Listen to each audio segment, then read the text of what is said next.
Feminism had a big revival in the 1960s and 70s, but the ideals of the cult of domesticity that have plagued our society for so long, reinforced during the 1950s, still persisted in the dominant culture. Women take care of the homestead while their husbands work to provide for the family. However, that certainly has never been the case for everybody. Cindy Westcott, 20, and her husband, William, 18, were denied AFDC-UF, Aid to Families with Dependent Children Unemployed Father benefits, by a written notice dated November 26, 1976, because William Westcott did not have sufficient quarters of work to satisfy the definition of an unemployed father. William worked various odd jobs throughout 1976. The Aid to Families with Dependent Children program provided benefits to families whose dependent children have been deprived of parental support because of the unemployment of a father, but not the mother. Cindy Westcott worked as a chambermaid from May 1976 to November 1976 and met the work requirements, but not the genital requirement. The Westcott's case was reviewed. Because Cindy met all but the gender requirement, the Westcotts were granted AFDC-UF benefits retroactive to November 1976. However, that didn't solve the problem of a completely unconstitutional law being in effect in Massachusetts and other states that had the AFDC-UF program. It didn't stop gender bias and forced gender roles, and it didn't stop other families being affected negatively by the law. Susan and John Westwood and their son, who turned 2 in April of 1977, found themselves in the same situation. Susan worked part-time as a bookkeeper for 10 to 15 hours per week from 1976 on, earning about $66 weekly. John Westwood's only employment was maple sugaring for 2 months in 1973, maple sugaring and logging for 5 months in 1974.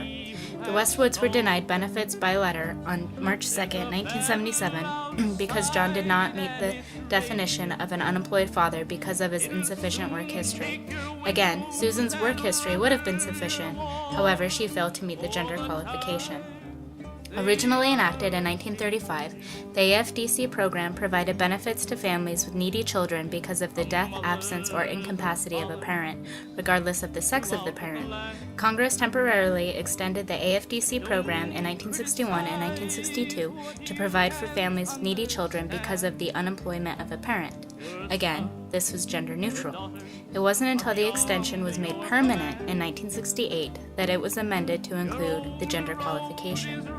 The United States District Court for the District of Massachusetts found that the gender distinction in the law violates the Due Process Clause of the Fifth Amendment.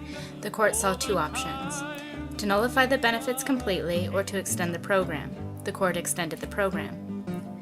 Joseph Califano, Secretary of Health, Education, and Welfare, argued that the law was constitutional because it didn't discriminate against women as a class despite the gender distinction. The distinction, Califano argued, was put there to discourage men from deserting their families so they may qualify for AFDC benefits, an issue that had come up with the law in its original form. The court was not persuaded.